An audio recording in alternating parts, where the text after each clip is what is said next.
Alright everyone, I don't normally talk about the same thing 3 days in a row, but with the Tommy Robinson case, it's not like I'm not bored with it because it has larger ramifications that are related to free speech and press.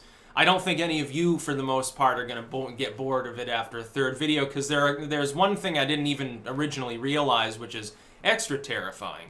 And then there's also the press blackout to talk about and the ramifications of that. Of course, the judge ordered that the press in the United Kingdom should not report on the fact that Tommy Robinson was arrested. So basically, if you're in the UK and you're talking about Tommy Robinson openly and publicly, I think you can actually get in trouble for that. That's absolutely dystopian. The larger problem is that I've seen that a lot of people actually think that the press blackout is legitimate, like that this sort of thing should be happening in a civilized nation. You must be a total fucking lunatic. Look, this is why it is so important to preserve, especially online, access to outside voices outside of one's own country. Like in Germany, they block people from viewing my channel. I don't know why. It's been that way since at least 2009 or so. I'm not sure why, because I don't have anything as far as I know that would be illegal within Germany. Maybe I'm just too edgy. Maybe it was, the music I uploaded fucking 10 years ago. Who cares? But for whatever reason, Germans cannot routinely, unless they're using like a VPN or something, or they're using a connection in some other country, they can't really connect to my channel. They can see the videos, but not the channel. That's totally terrible and terrifying if you also have a situation in which the government or a judge can also muzzle the press of one's own nation. Because they can literally disappear a story. And when you begin disappearing knowledge, when you begin preventing people from knowing the truth, that's when your nation is basically fundamentally dead. There is no republic or representation of any kind. It's no longer really a parliamentary representative system.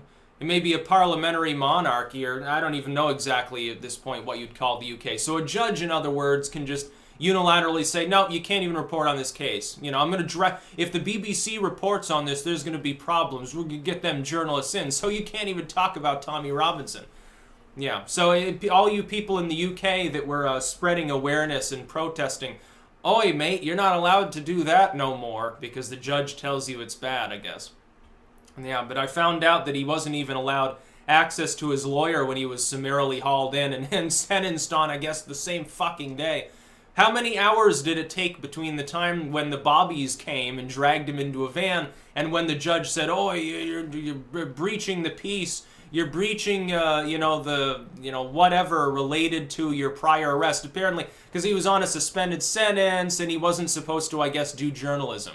Or if he does, he can only do journalism according to what the government wants you to do. Well, that's not journalism. It's certainly not investigative journalism. If people within your country are not allowed to talk about certain things or talk about them a certain way, there's no free press. There's no free speech. Free speech has to be able to offend people. That's the whole fucking point. Especially it has to be able to offend government. If there is any sacrosanct group that you cannot criticize without being jailed or harassed for it, you do not have free speech in your country. Now, people here, they want to strip free speech, and they want to do it the secondary way. They can't do it in the sense of government, because the government is fairly muzzled and prevented from interfering with what you say for the most part. So they use private companies that are partnered with government to try to do the same. This is why we must win the war against censorship. We must win it, because otherwise the Western world is primed to literally fail. We will die off. This concept of having a society in which people are free at all to make their own decisions and be individualistic will not exist.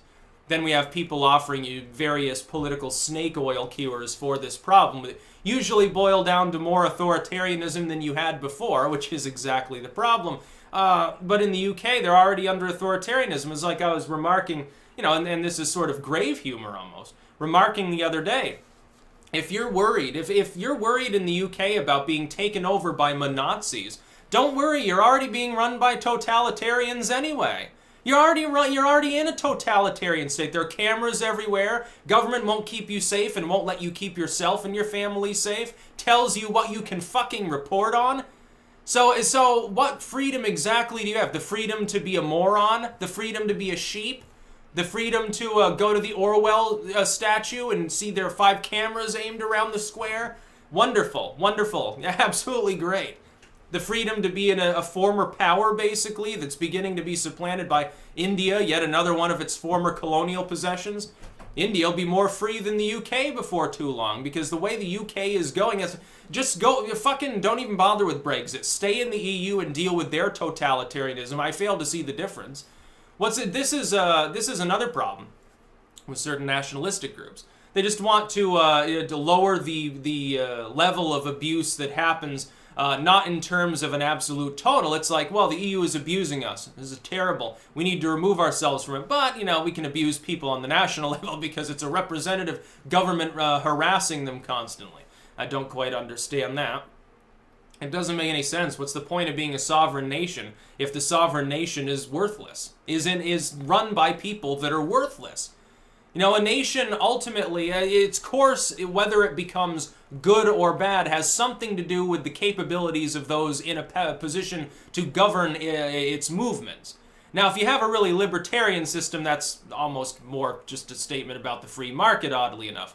If you have a centralized system, the federal government that's more on the strong side, you have something like a UK, that government has to at least be competent.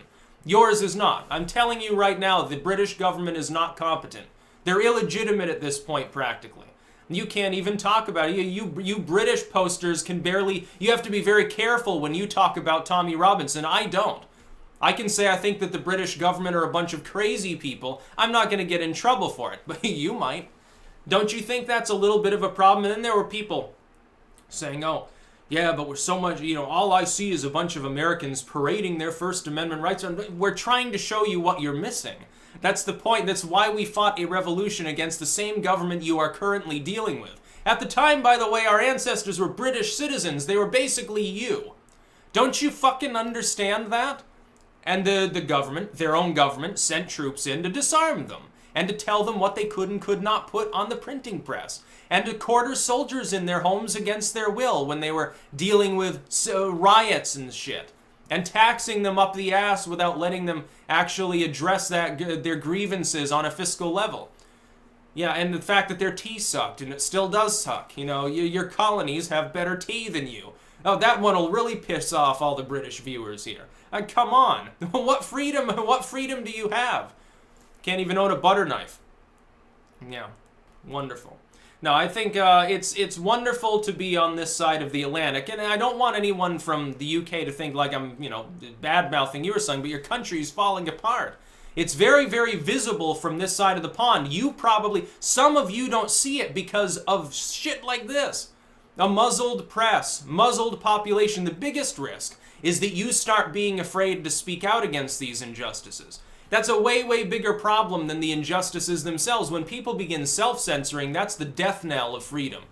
There are some people over here in the United States who do that. They're like, I believe something. I have people message me basically to this effect. Hey, I'd love to speak out against this tyranny, against this bullshit, against a group of zealots, against some brutal taskmaster abusing the population, some corporation or bank. But I don't dare to do that because, I might get in trouble for it. I see that even from people here within the US. I can't even imagine how bad it is in the UK. It sounds like a hellish dystopia. It sounds like it would be better to be in arguably at this point, authoritarian Eastern Europe. People go to the UK for money, but they're not going to be free. It's like you might as well jettison those people from your society. If they don't believe in liberty, they're going to be a blight on the society. Yeah, we have that problem here. To a lesser extent, thankfully. We've at least, even as the way things are going, it would take us probably a century to be as bad off as the UK.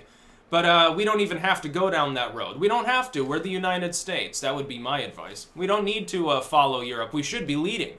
We don't need to be following other people's ideologies unless they're very libertarian. In many cases, if they were based on the U.S. philosophy to begin with. It's crazy to think that we should be more like Western Europe. Look around you at Western Europe. It's fucking falling apart. All of it. There's no sanity left in Western Europe. Or barely. The sane political parties are considered jokes, and the insane ones are their mainline parties. Lib lab con, because otherwise the Nazis will come in and abuse you the same way we are. They'll take your free speech away. They'll take your ability to defend yourself away. They'll fuck around and let people get killed. This is what's happening. So the UK is run by Nazis. Okay, well, yeah, I guess you're on unoccupied soil at the moment. Did you accidentally lose World War II long term or something, in a philosophical sense? It's very, very interesting to see a supposedly free nation deliberately denigrate its own freedom and think that that's a good decision to make. That's never a good decision. You should be trying to expand it. The Western world needs to be about expanding liberty, not contracting it. It's an argument that we shouldn't even have to have. It's against the very spirit of individualism. It's against the very spirit of civilization as we know it. The world around you, all the wealth and luxury that you see, if you see any at all, that's the result of notions like people being able to get ahead. It's the result of notions like people not being, mass purged by their government. That's why it exists. No, there are plenty of tin horn tyrants throughout time, butchering their own people. It was called the Dark Ages. Yeah, individualism, what's that? What? The concept of the rights of the individual? No, your rights are you can farm your turnips, go to church, pay your tithes, pay your lord, pay your king, and die. That's your rights. Or maybe you can rise above that if you're willing to go fight and kill other people. Wonderful, wonderful time. Yeah. Yeah, it was called the Dark Ages. If you want to live that way in Europe, once again, you fucking just exempt us on this side of the Atlantic from it, please. And I know, of course, if someone subscribed to this channel, probably they agree in spirit with most of this, and realize the Tommy Robinson case itself is about more than one person being abused. It is a precedent for everyone to be abused. It's the very notion of free press. It's the very notion of free speech. We have people here in the United States, and I'm seeing them. I see them on Twitter. I see them on YouTube. Liberals, so-called, although that term doesn't really apply to them at this point. Just authoritarian leftists fiscally. There are people, they think Trump is attacking the free press by criticizing CNN. They do not think that the free press is negated by a judge being able to tell everyone in a fucking country not to report on a case. They don't find that odd at all. They'll say, well, Trump is talking about Gitmo again, so he's against the right to a fair and fair trial. But they have no problem with the fact that Robinson apparently gets thrown in jail for more than a year, based on nothing, really, after a couple of hours tops. They don't have a problem with it. It's crazy. No, Trump is against the free speech of Americans because he doesn't like being criticized. But this isn't an attack on free speech over here in enlightened Western Europe, because he has the wrong opinions. So, maybe it's okay if he gets abused. Once you begin saying it's okay for a segment of the population to be harassed, assaulted, deplatformed, lose their jobs, lose their families, get thrown in jail, get thrown in a dungeon, anything under the sun, once you believe that you have dehumanized your fellow citizens, it can only be the result of propaganda, in this case government propaganda from the UK, in our case over here generally corporate propaganda. We have a corporate media here. It's semi-autonomous from government but still donates to them. Yeah, when Elon Musk says who controls the press, who do you think he's talking about? Mega corporations, multinational groups control our entire press system. If you're talking about cable and newsprint, they're not autonomous. They're partnered with the same bigwigs in government and the same bigwigs in Hollywood and in DC and in Manhattan. All of these same elites all get together and control virtually everything that's corporatized. They control big tech too. It's becoming a problem. People thought he was being anti-Semitic. I thought that was the funniest thing that I've ever seen. What are you indicating, dude? I don't think that it's Musk that has a problem with his statement. I think your reaction to his statement is far more telling, but that's just me. I might be in the minority on that one. I know some people on the right think that he was dog whistling too, and I'm not so sure about that. I think he was talking about people that just don't like him because he's actually too intelligent for them at this point. He's got problems with communication. Isn't he also dating that singer, the Grimes or whatever? I think he is. That's actually pretty funny. Because I remember listening to that music quite some time ago. It's really weird and ethereal and artistic and sort of avant-garde sort of bullshit. It's talented though, at least. It's talented artsy bullshit. As far as the Tommy Robinson case, we've got a situation where they're even cracking down on music and deliberate satire now. Comedy needs to be PC. We're gonna ban certain music because it's offensive, and a lot of it is old music too. It's stuff from decades ago. Some black metal from the late '90s is get banned off of YouTube. You're nuts if you think that this is a good direction to go. And we've been in this direction before. Yeah, it's called the Second World War. A little bit of a problem. It was called the Soviet Union. That's about all. Peace out.